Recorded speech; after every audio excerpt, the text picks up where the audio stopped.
எடுத்தெழுப்புல தன்னை ஒரு கடையவன்கிறார். குருநாதரை பிரிஞ்சு வாழ்ற நானெல்லாம் ஒரு ஆளா? நான் கடையவன். கடையவன்னா யார் தெரியுமா? அப்பர் சுவாமி இலக்கணம் கொடுக்கிறாருங்க. புழுவுக்கும் குணம் 4 எனக்கும் அதே, புழுவுக்கு இங்கு எனக்கு உள்ள பொல்லாங்கு இல்லை, புழுவினும் கடையேன் புனிதன் தமர் குழுவுக்கு எவ்விடத்தேன் சென்று கூடவே. பாட்டை கொண்டு கூட்டுங்க. புழுவுக்கும் குணம் 4 எனக்கும் அதே 4 குணம். சார், புழுவுக்கு 4 குணம் இருக்குது, மனுஷனாக எனக்கு 4 குணம் இருக்குதுன்னு. அது என்ன 4 குணம் அப்படின்னு கேட்டிங்கன்னா, உணவுக்காக பாடுபடுவது 1, 2வது உண்ணுதல், 3வது உறங்குதல், 4வது இன்ப துன்பத்தை அனுபவித்தல்.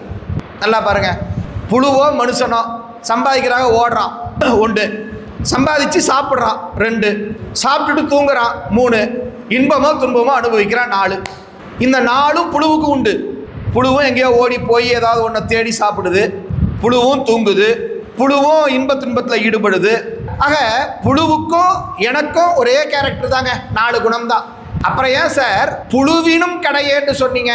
அப்புறம் பார்த்து ஒருத்தர் கேட்குறாங்க, அவர் பாடுறாரு இல்லையா, புழுவுக்கும் குணம் 4 எனக்கும் அதே 4 குணம், ஆனால் புழுவினும் கடையேன். புழுவை விட ரொம்ப கடையானவன் சார். என்ன காரணம்னா, புழு அந்த வார்த்தையை பாருங்க, நான் சொல்லல, அப்பர் சாமி சொல்றார்.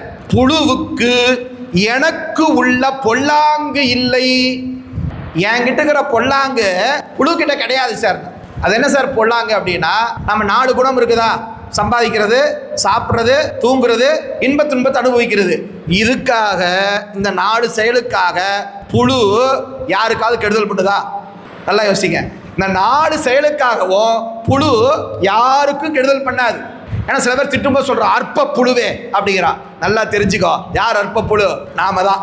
புழு யாருக்கு கெடுதல் பண்றதில்லை. ஆனா நான் என்ன பண்றேன், மனிதனாகிய நான் சம்பாதிக்கிறதுக்காக ஒரு கெடுதல், சாப்பிட்றதுக்கு ஒரு கெடுதல், தூங்குறதுக்கு ஒரு கெடுதல், இன்ப துன்பத்தை அனுபவிக்கிறதுக்காக ஒரு கெடுதல். ஏன்னா எல்லாம் நானே பண்ணிக்கணும், எல்லாம் நானே சம்பாதிக்கணும், எல்லாம் என்கிட்டயே இருக்கணும்.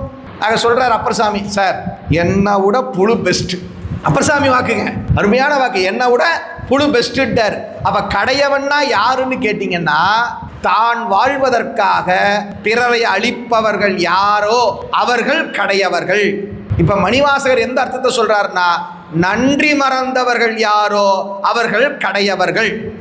குருநாதர் எனக்கு செய்த உபதேசத்தை நான் மறந்து குருநாதரை பிரிந்து இன்னும் வாழ்ந்து கொண்டிருக்கின்றேன் அல்லவா, நான் கடையவன்.